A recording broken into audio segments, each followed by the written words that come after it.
மெத்த விரிச்சு போடவான்னு கேள்வி எதுக்கு கேட்கிற மெல்ல மெல்ல அணைக்கும் போது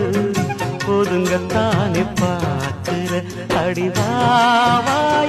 தேவி சொல்ல போரே ஒரு சேதி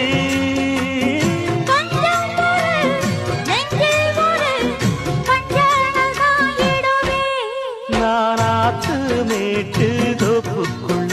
அடி அந்தி சாயும் நேரத்துல